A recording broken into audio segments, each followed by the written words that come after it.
Hello everyone, I am पूजा जैन और आप देख रहे हैं परचम क्लासेस। आज हम डिस्कस करने वाले हैं 17 जनवरी के करेंट अफेयर्स और आज का सेशन यकीन मानिए बहुत ज़्यादा इंपॉर्टेंट रहने वाला है। आज हमें डॉपलर इफेक्ट के बारे में जानने को मिलेगा और बहुत सारे स्टूडेंट को डॉपलर इफेक्ट के बारे में पता होगा।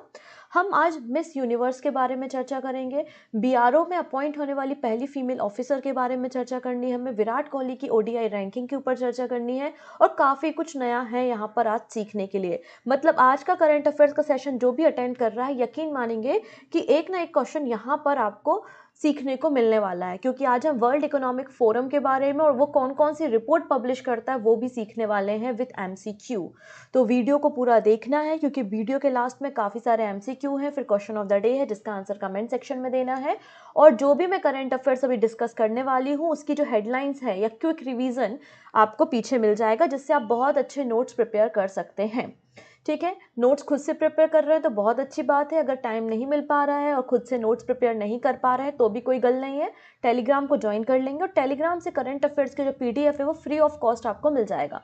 और टेलीग्राम से अगर पीडीएफ डाउनलोड करने में कोई भी दिक्कत समस्या हो रही है तो आप एप्लीकेशन पे चले जाना और एप्लीकेशन में जो फ्री कंटेंट सेक्शन है ना वहां से आप पीडीएफ को डाउनलोड कर लेना। ओके है, सो स्टार्ट करते हैं हम 17 जनवरी के करेंट अफेयर्स।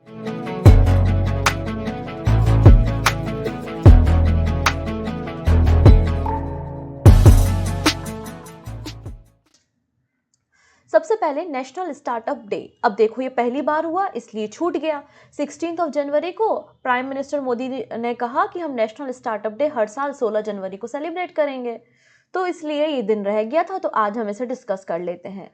तो नेशनल स्टार्टअप डे हर साल 16 जनवरी को सेलिब्रेट किया जाएगा और इस साल ये पहला नेशनल स्टार्टअप डे था एज अ पार्ट ऑफ आज़ादी का अमृत महोत्सव। इस दिन को सेलिब्रेट किया जा रहा है क्योंकि लगातार भारत में यूनिकॉर्न बढ़ रहे हैं, भारत की रैंकिंग यूनिकॉर्न में इंप्रूव हो रही है। इसके अलावा नए नए स्टार्टअप्स भी आपको पिछले साल भारत में देखने को मिले। तो इनकरेज करने के लिए न्यू बिजनेस आइडियाज़ जो हैं, नई कंपनीज को प्रमोट करने के लिए, स्टार्टअप को प्रमोट करने के लिए 16 जनवरी को हर साल नेशनल स्टार्टअप डे सेलिब्रेट किया जाएगा, ऐसा प्राइम मिनिस्टर नरेंद्र मोदी जी का कहना है। इसके अलावा department for promotion of industry and internal trade, जिसको डीपीआईआईटी के नाम से जानते हैं, जो कि मिनिस्ट्री ऑफ कॉमर्स और इंडस्ट्री के अंदर काम करता है और ये मंत्रालय जो है वो पीयूष गोयल के पास है। Startup India innovation week celebrate किया जा रहा है 10 से लेकर 16 जनवरी तक। तो स्टार्टअप इंडिया इनोवेशन वीक कब से कब तक होगा? 10 से लेकर 16 जनवरी तक होगा। कौन सा इंस्टीट्यूट इसे ऑर्गेनाइज करता है? तो department of promotion of industry and internal trade इसे ऑर्गेनाइज करते हैं। तो 10 से 16 जनवरी तक innovation week, startup innovation week celebrate किया गया। अगर हम भारत में बात करते हैं स्टार्टअप इंडिया प्रोग्राम के बारे में, तो स्टार्टअप इंडिया प्रोग्राम की शुरुआत है या फिर स्टार्टअप इंडिया जो कैंपेन है उसकी शुरुआत 2016 में हुई थी। 16 जनवरी को 2016 में हुई थी, इसलिए 16 जनवरी को हम ये नेशनल स्टार्टअप डे सेलिब्रेट कर रहे हैं। ठीक है, तो डीपीआईआईटी का कहना था कि 75,000 स्टार्टअप जो है वो 75 ईयर ऑफ इंडिपेंडेंस में हम सेलिब्रेट कर रहे हैं। डीपीआईआईटी के अंतर्गत यहाँ पर एक पोर्टल भी लॉन्च किया गया है जिसका नाम है मार्ग, और इसको पीयूष गोयल जी ने लॉन्च किया है। मार्ग, ठीक है ना, mentorship, advisory, assistant, resilience, growth. मार्ग का फुल फॉर्म समझ गए आप? MAAARG, मार्ग। एम का मतलब होता है मेंटरशिप। अच्छा, आप लोग वो देखते हैं कि अभी जो सोनी पे प्रोग्राम आता है शार्क टैंक, तो शार्क टैंक में क्या होता है, जो शार्क्स होते हैं वहाँ पर इन्वेस्टर आते हैं जो नए नए स्टार्टअप्स को लेकर आते हैं और अपने बिजनेस आइडियाज़ बताते हैं और अगर सही लगता है तो जो शार्क हैं उनकी कंपनी में इन्वेस्ट करते हैं। ऐसा आप लोगों ने देखा होगा शार्क टैंक इंडिया में, ठीक है ना। तो वैसे ही जो मार्ग पोर्टल है यहाँ पर डिफरेंट आपके एंजल इन्वेस्टर्स हो गए या आपके जो बड़े बड़े बिजनेसमैन हैं वो हो गए, एक्सपर्ट्स हो गए, डिफरेंट इन्वेस्टर के जो फाउंडर, डिफरेंट जो कंपनीज उनके फाउंडर हो गए, वो सब यहाँ पर रहेंगे। और जो लोग नए बिजनेस आइडिया लेकर आते हैं, स्टार्टअप कर रहे हैं, उनको कोई मेंटरशिप की ज़रूरत है, कोई गाइडेंस की ज़रूरत है, तो इस पोर्टल के जरिए उनको गाइडेंस मिल जाएगा। समझ में आया? तो ये है वो मार्ग पोर्टल। तो मार्ग का फुल फॉर्म भी ऐसा ही है। एम का मतलब है मेंटरशिप से, ए का मतलब है एडवाइजरी, क्योंकि एक एडवाइजरी है, एडवाइस करेंगे यहाँ पर जो इन्वेस्टर्स होंगे या फिर जो बिजनेसमैन होंगे। अगली बार है ए का मतलब है असिस्टेंट से, असिस्टेंस। आर का मतलब है रेजिलेंस और जी का मतलब है ग्रोथ। ठीक है, तो ये हो गया मार्ग का फुल फॉर्म। बात क्लियर है। इसके अलावा G20 की चेयरमैनशिप हमारे पास है, तो हमने इस G20 की चेयरमैन के शिप के अंतर्गत स्टार्टअप 20 इंगेजमेंट ग्रुप भी सेटअप किया है। कौन सा ग्रुप हमने सेटअप किया है? Startup 20 engagement group. ठीक है, बेसिकली भारत में स्टार्टअप को और नए बिजनेस आइडिया को प्रमोट करने के लिए सारी एक्टिविटी हो रही है। ठीक है, आइए अब हम बात करना शुरू करते हैं वो सारे पर्सन जो न्यूज़ में है। तो लगभग 15-20 स्लाइड आपको मिलने वाली हैं जो पर्सन न्यूज़ में है, तो आज काफ़ी सारे पर्सन न्यूज़ में रहने वाले हैं। ओके, सबसे पहले हम बात करना शुरू करेंगे मिस यूनिवर्स से। पहले हम बात करेंगे मिस यूनिवर्स के बारे में। ये बन गई है मिस यूनिवर्स, किस नंबर की? 71 नंबर की ये मिस यूनिवर्स बन गई है। ठीक है, so Miss USA R Bonney Gabriel crown Miss Universe 2022। तो Miss USA R Bonney Gabriel जो है वो मिस यूनिवर्स 2022 बन गई है और ये 71 नंबर की मिस यूनिवर्स बन गई है। मिस यूनिवर्स का ये जो प्रोग्राम था ये न्यू ऑरलियंस लुसियाना में कंडक्ट कराया गया था। अब देखिए, जो इस साल की मिस यूनिवर्स है उनको पिछले साल की जो लास्ट ईयर की मिस यूनिवर्स है वो क्राउन पहनाती हैं। तो लास्ट ईयर मिस यूनिवर्स कौन थी? इंडिया की हरनाज कौर संधू। तो हरनाज कौर संधू के द्वारा इन्हें क्राउन पहनाया गया है, जो कि 2021 में मिस यूनिवर्स बनी थी। और 2022 की मिस यूनिवर्स कौन बन गई है? यूएसए की आर बोनी गैब्रियल बन गई है, जो कि एक फैशन डिजाइनर है और इसके अलावा एनवायरनमेंट के लिए भी इन्होंने काफी कुछ काम किए हैं। ठीक है, अगर और बात करना चाहेंगे तो हम यहाँ पे देखिएगा अमांडा डुडामिल जो कि वेनेजुला से है, ये पहली रनर अप रही है, फर्स्ट रनर अप। और एंड्रियाना मार्टिनेज जो कि डोमिनिकन रिपब्लिक से बिलोंग करती हैं, सेकंड रनर अप रही हैं। भारत में अभी तक 3 ऐसी महिलाएं रही हैं जो मिस यूनिवर्स बनी हैं। तो जैसा कि 2021 में आपने देखा हरनाज कौर संधू थी, वैसे ही 1994 में सुष्मिता सेन और 2000 में लारा दत्ता जो है वो मिस यूनिवर्स बन चुकी हैं। ये जो मिस यूनिवर्स का एक कॉन्सेप्ट है या जो पहला टाइटल दिया गया था वो 1952 में दिया गया था कैलिफोर्निया में। और पहली वर्ल्ड की पहली जो मिस यूनिवर्स बनी थी वो अर्मी खुसेला बनी थी, जो कि फिनलैंड से थी। अर्मी खुसेला जो कि फिनलैंड से थी वो पहली मिस यूनिवर्स बनी थी। आपको याद रखना है ये टाइटल 1952 से दिया जा रहा है। 21 नंबर की आप याद रखेंगे हरनाज कौर संधू थी। अभी तक भारत की 3 महिलाएं जो है वो मिस यूनिवर्स बन चुकी हैं, जिनमें सुष्मिता सेन और लारा दत्ता का नाम भी शामिल है। इसके अलावा ये 2022 का जो मिस यूनिवर्स हो रहा था इसमें भारत की दिविता राय टॉप 16 में पहुंची थी, लेकिन उसके बाद वो आगे नहीं गई। ओके, चलिए अगली पर्सन के बारे में हम बात करते हैं जिनका नाम है कैप्टन सुरभि। ये जो दिख रही हैं ये कैप्टन सुरभि हैं। Captain Surbhi Jakhmola become first women officer to be posted at BRO. तो कैप्टन सुरभि जो है वो बीआरओ में तैनात होने वाली पहली महिला अधिकारी बन गई हैं जिन्हें किसी फॉरेन प्रोजेक्ट के लिए अपॉइंट किया गया है। तो बेसिकली बीआरओ का एक प्रोजेक्ट चल रहा है जिसका नाम है प्रोजेक्ट धन तक। क्या नाम है? प्रोजेक्ट धन तक, जो कि चल रहा है भूटान में। और उसी प्रोजेक्ट के सिलसिले में कैप्टन सुरभि को बीआरओ के इस पोस्टिंग में मतलब एज ए इंजीनियर रेजिमेंट इन्हें अपॉइंट किया गया है। An officer of the 117 engineer regiment of Indian Army, Captain Surbhi Jakhmola has become the first women officer of the BRO मतलब Border Road Organisation to be posted on the foreign project. विदेशी project के लिए captain बनाई जाने वाली पहली महिला है। और कौन सा प्रोजेक्ट है? प्रोजेक्ट दंतक, भूटान का।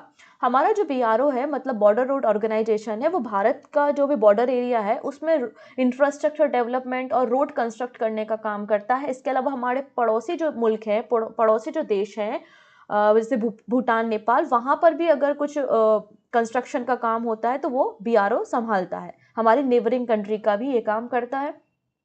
तो बीआरओ का काम हमारे देश में जो बॉर्डर रोड्स हैं उनकी कनेक्टिविटी, बॉर्डर एरिया के साथ कनेक्टिविटी इंप्रूव करने में मेन जो भूमिका है वो बीआरओ की है।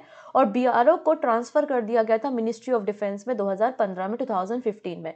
अच्छा, कुछ दिन पहले मैंने वीर गार्जियन 2023 एक्सरसाइज के बारे में बताया था, जो कि इंडिया और जापान के बीच में होने वाली एक्सरसाइज है और इसका ये पहला एडिशन है।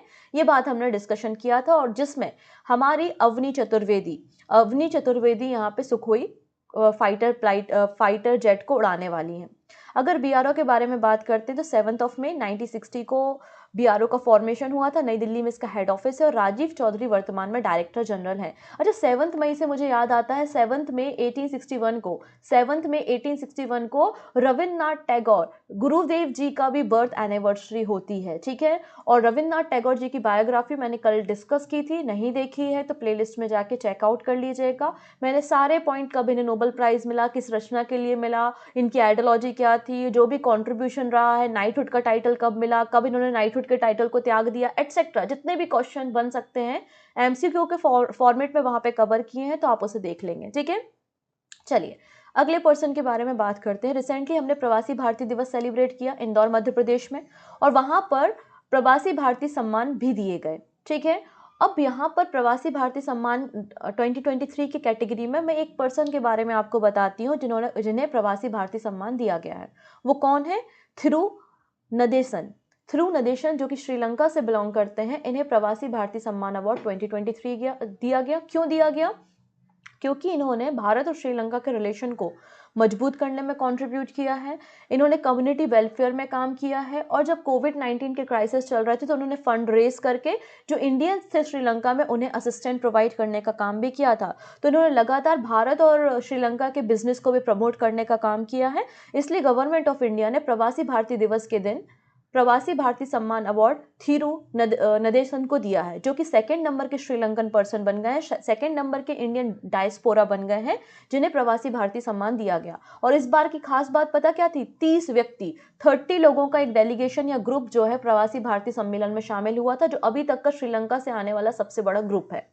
ओके है, चलो अगली कहानी समझते हैं। यहाँ पर देखिएगा एक छोटी सी लिस्ट है, आप चाहे तो फटाक से स्क्रीनशॉट भी ले सकते हैं। रिसेंट में दिए गए अवार्ड्स हैं, जैसे कि पतंगराव कदम अवार्ड अडर पूनावाला जी को दिया गया है।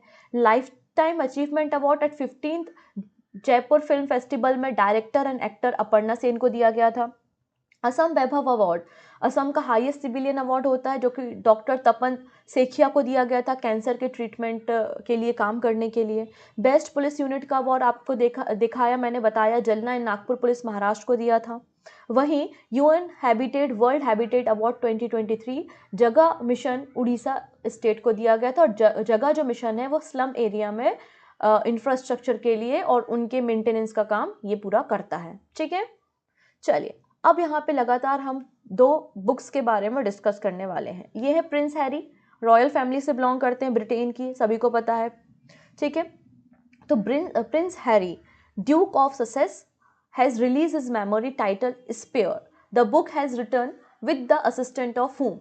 तो ससेक्स के ड्यूक प्रिंस हैरी स्पेयर नामक शीर्षक से संस्मरण जारी हुआ है। उस पुस्तक को किसने लिखा है? ये असिस्ट किया है। तो याद रखेंगे प्रिंस हैरी। तो प्रिंस हैरी के कैसे रिलेशन है रॉयल फैमिली के साथ, उनके जो भाई है प्रिंस हैरी के, प्रिंस विलियम, उनके साथ कैसे रिलेशन है, इसके अलावा इनके जो फादर है किंग चार्ल्स, उनके साथ इनके कैसे रिलेशन है, तो वो सारी चीज़ों को इस बुक में शामिल किया गया है। और इस बुक को लिखने में जो असिस्टेंट प्रोवाइड किया है वो J.R. मोहरिंगर ने किया है, J.R. मोहरिंगर, ठीक है, जो कि अमेरिका के एक नॉवेलिस्ट है। उन्होंने असिस्टेंट प्रोवाइड किया और इस बुक को तैयार किया है। और साथ ही साथ प्रिंस हैरी ने कहा है इस बुक के बिकने के बाद जो भी इसके पैसे आएंगे ना, वो चैरिटी में देंगे, ठीक है। चलिए अगली पुस्तक के बारे में बात कर लेते हैं। Who is the author of book? Irfan Khan, a life in movies. Irfan Khan, a life in movies पुस्तक की लेखिका कौन है? तो आंसर हो जाएगा शुभ्रा गुप्ता। शुभ्रा गुप्ता ने पुस्तक लिखी है Irfan Khan, a life in movies.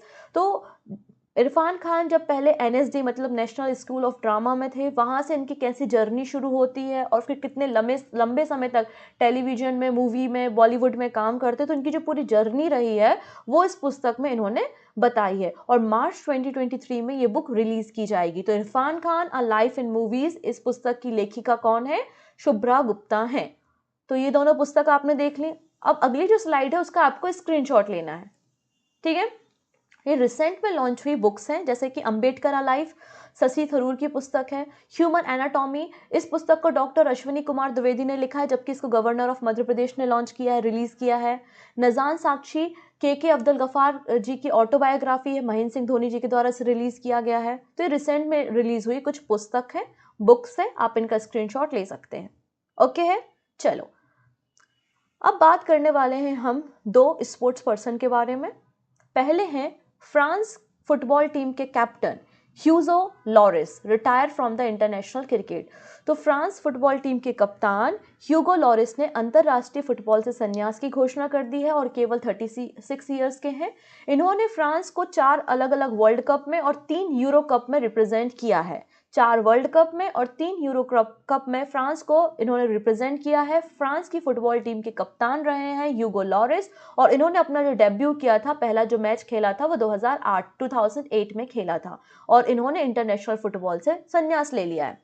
Question बस 2 ही बनेंगे, ये सब कहानी तो कभी नहीं पूछी जाती। क्वेश्चन से केवल 2 ही बनेंगे। पहला क्वेश्चन ये बनेगा, ह्यूगो लॉरिस जो रिसेंटली न्यूज में देखे गए हैं उनका रिलेशन किस स्पोर्ट से है? तो आंसर हो जाएगा फुटबॉल। या ह्यूगो लॉरिस जिन्होंने इंटरनेशनल फुटबॉल से रिटायरमेंट ले लिया है वो किस देश से बिलोंग करते हैं? तो आंसर हो जाएगा फ्रांस। इसके अलावा तीसरा क्वेश्चन यहां से बनेगा नहीं। ठीक है, चलो अब यहाँ पर एक और लिस्ट है, आप चाहें तो स्क्रीनशॉट ले सकते हैं।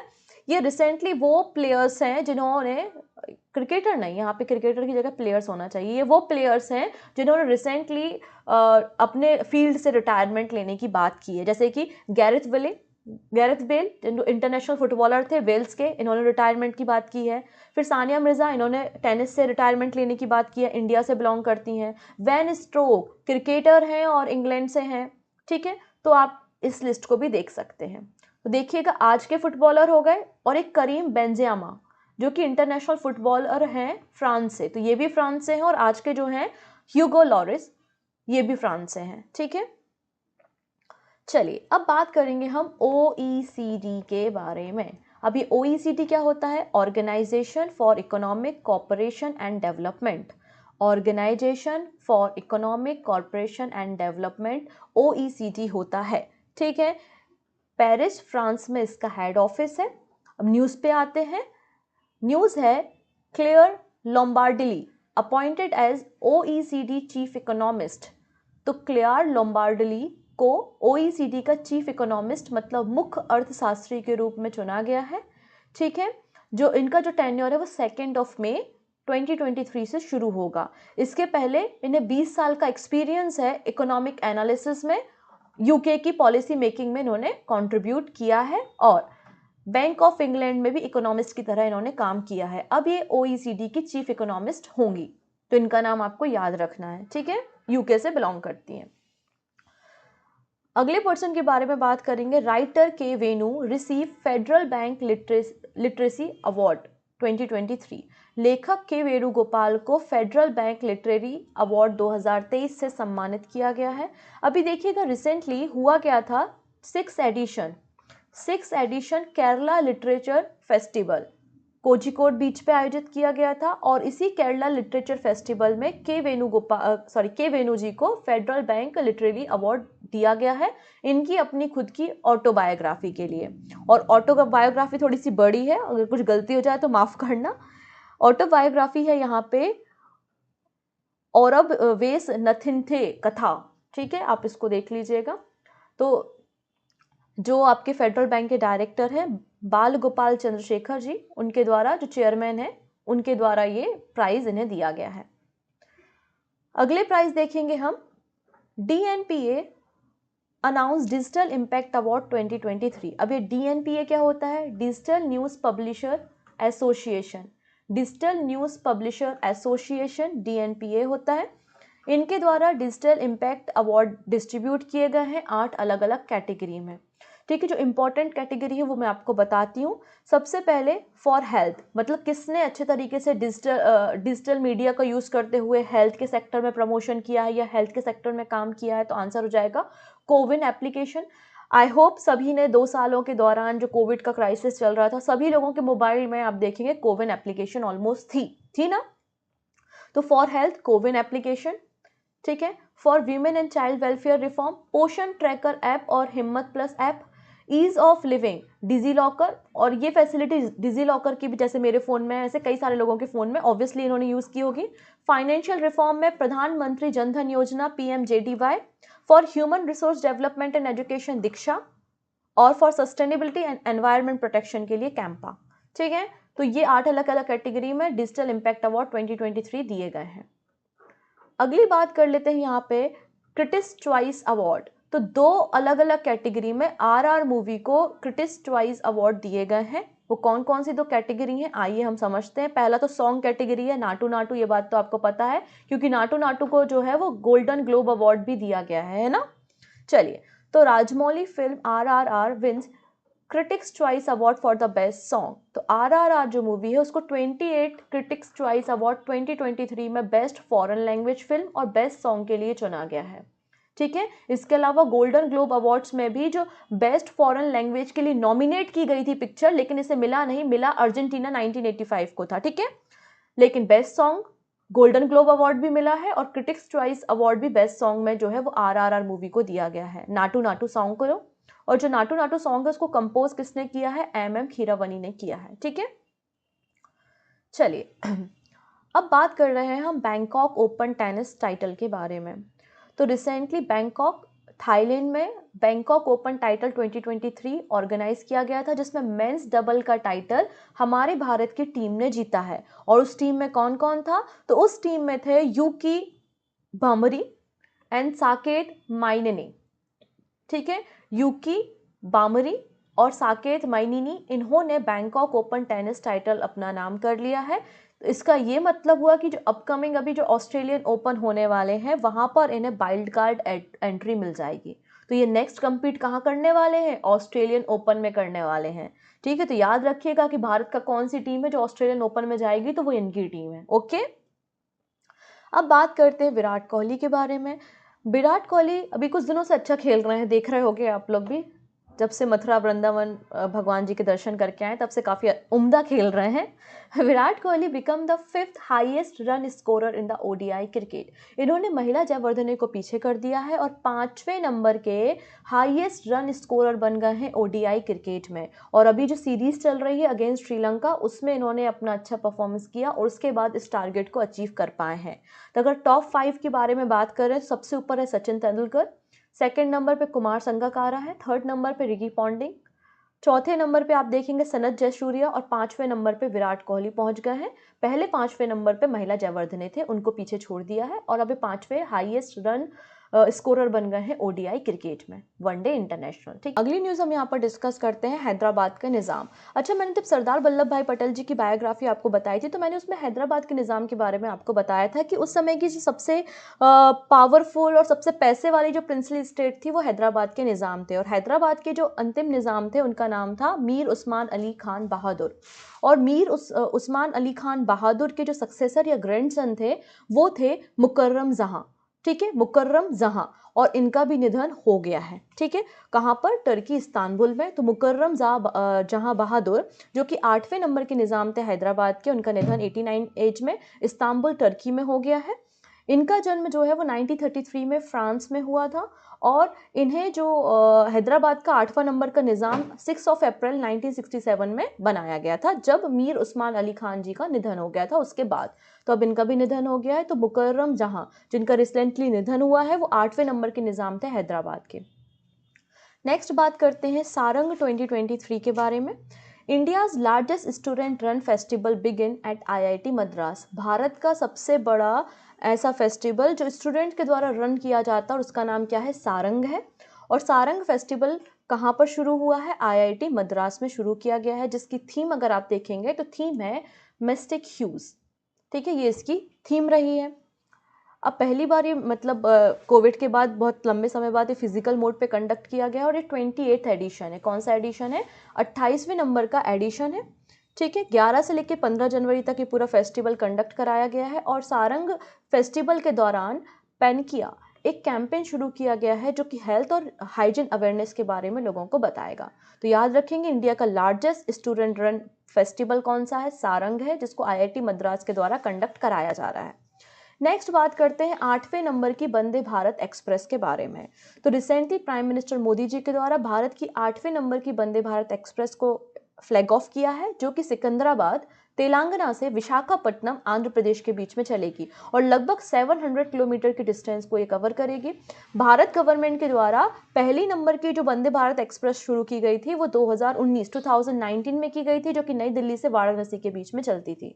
ठीक है, नेक्स्ट है Rajasthan become first state to implement blindness control policy. तो हमारे देश का पहला राज्य बन गया है राजस्थान, जिसने दृष्टिहीनता नियंत्रण नीति मतलब ब्लाइंडनेस कंट्रोल पॉलिसी को शुरू किया है, राइट टू साइट। ठीक है, इसके अंदर एक ही उद्देश्य है कि जो हम राजस्थान में जितने भी केसेस हैं या कुछ लोग होते हैं जो बचपन से ही ब्लाइंड होते हैं या फिर कुछ को कुछ डिसीजेस के कारण या जो आपकी डेली रूटीन होता है उसके कारण ब्लाइंडनेस आ जाती है, तो उस रेट को रिड्यूस करना है। अभी जो रेट चल रहा है वो 1.1% है, उसे रिड्यूस करके 0.3% करना है, ऐसा राजस्थान गवर्नमेंट का कहना है।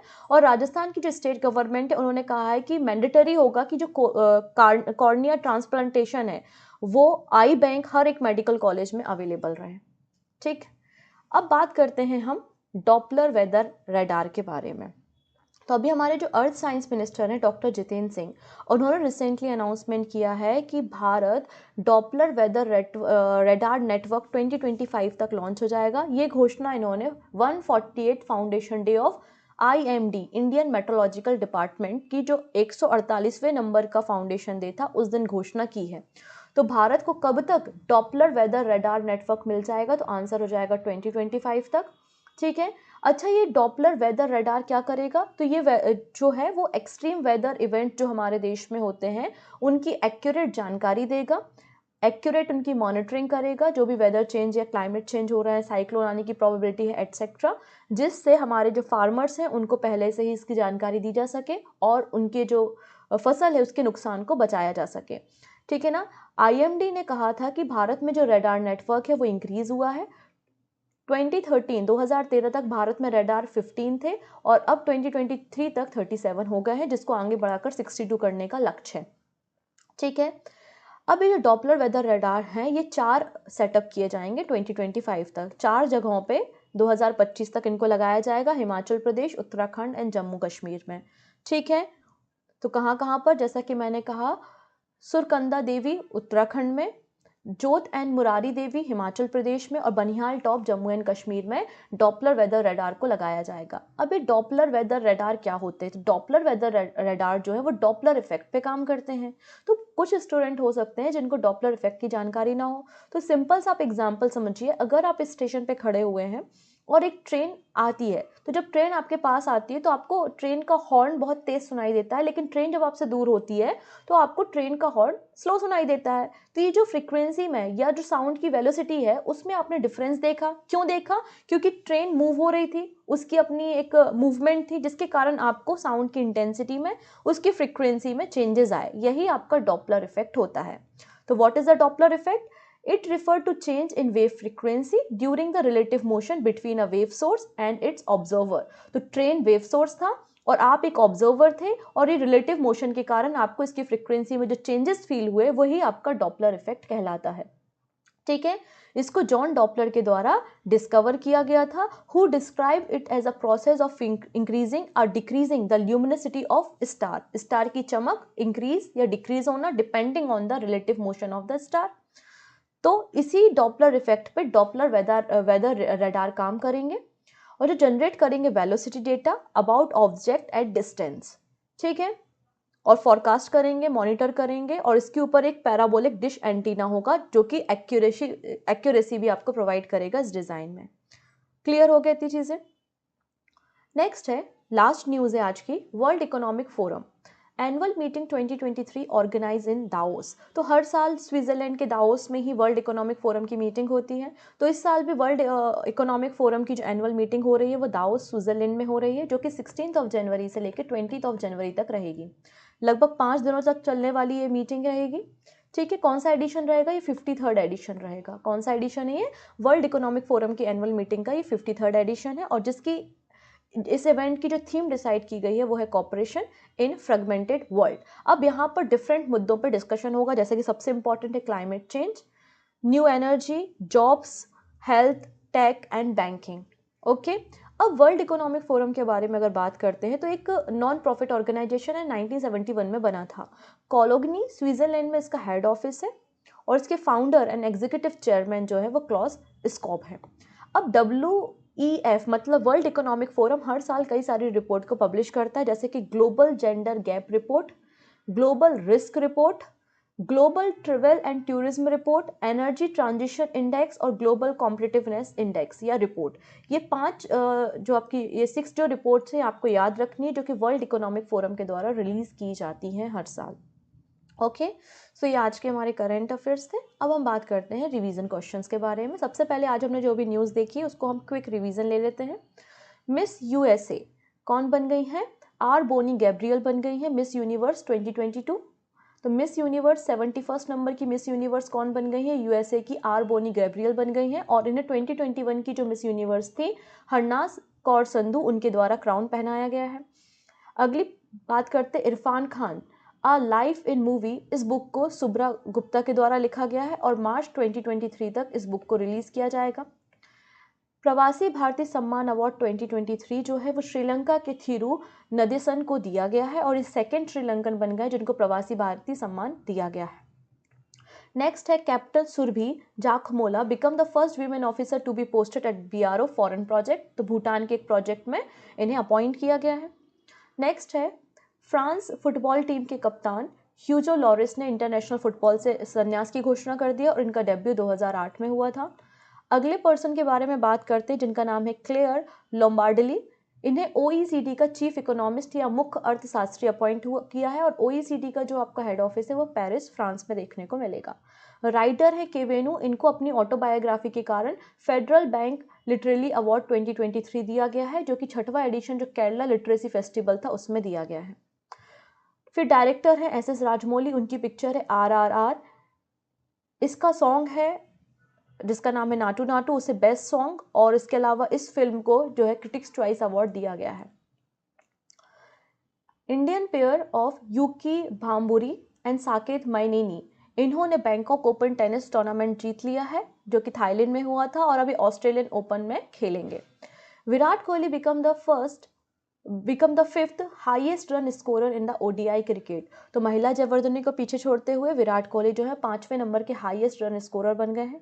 नेक्स्ट बात करते हैं हैदराबाद के 8वें नंबर के निज़ाम मुकर्रम जहां का निधन टर्की इस्तांबुल में हो गया है। नेक्स्ट है इंडिया का लार्जेस्ट स्टूडेंट रन फेस्टिवल जिसका नाम है सारंग, इसको आईआईटी मद्रास में कंडक्ट कराया गया। कहाँ पर? आईआईटी मद्रास में। ठीक है। नेक्स्ट है prime minister Modi flag of Secunderabad Visakhapatnam Vande Bharat express, जो कि भारत की 8वें नंबर की वंदे भारत एक्सप्रेस है। पहली वंदे भारत एक्सप्रेस को 2019 में लॉन्च किया गया था। राजस्थान हमारे देश का पहला ऐसा राज्य बन गया है जिसने ब्लाइंडनेस कंट्रोल पॉलिसी को इम्प्लीमेंट करने की बात की है। India will cover by Doppler weather radar network by 2025। तो जितेंद्र सिंह जी के द्वारा कहा गया कि 2025 तक भारत जो है वो डॉपलर वेदर रडार नेटवर्क से कवर होगा। ओके, सो पहला क्वेश्चन है यहाँ पर, nutrition company herbal life nutrition India private limited के द्वारा किसे अपना ब्रांड एम्बेसडर बनाया गया है? तो आंसर हो जाएगा हमारी क्रिकेटर स्मृति मंधाना को। Option A is the right answer. Next है Indian arm force have celebrated which edition of arm force veteran day on 14th January. तो आर्म फोर्स वेटरन डे हमने 7th एडिशन इसका 14 जनवरी को मनाया है। ठीक है, option B. Which of the following state celebrate Mongeet festival. तो मोंगीत फेस्टिवल जो है वो असम में सेलिब्रेट होता है। असम का म्यूजिक, आर्ट और कल्चर को शोकेस करने वाला पहला मतलब एकमात्र ऐसा फेस्टिवल है मोंगीत फेस्टिवल, जो कि मौजली आइलैंड में मनाया जाता है और इसकी शुरुआत 2020 में हुई थी। ठीक। नेक्स्ट है Alibaba cells which company stack worth $125 million bye a block deal recently. तो अलीबाबा के द्वारा 125 मिलियन डॉलर के जो शेयर थे पेटीएम के वो बेच दिए गए हैं। Option C. अगले हैं ह्यूगो लॉरिस जिन्होंने रिसेंटली रिटायरमेंट ले लिया है एट द एज ऑफ 36। ये किस स्पोर्ट से एसोसिएटेड थे? तो आंसर हो जाएगा फुटबॉल। और किस देश से थे? तो फ्रांस। ठीक है, ऑप्शन डी।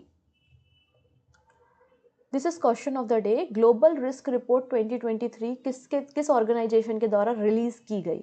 अब क्या इसमें आया वो हम कल डिस्कस करेंगे कि ग्लोबल रिस्क रिपोर्ट 2023 में क्या जानकारी दी है। आपको फिलहाल ये बताना है कि कौन सा ऑर्गेनाइजेशन है जो ग्लोबल रिस्क रिपोर्ट को पब्लिश करता है। ठीक है, 4 ऑप्शन है, जो भी सही लगता है वो आप हमें कमेंट में बताइए। सही आंसर भी मैं आपको वहीं प्रोवाइड करूंगी। So thank you, take care and bye bye.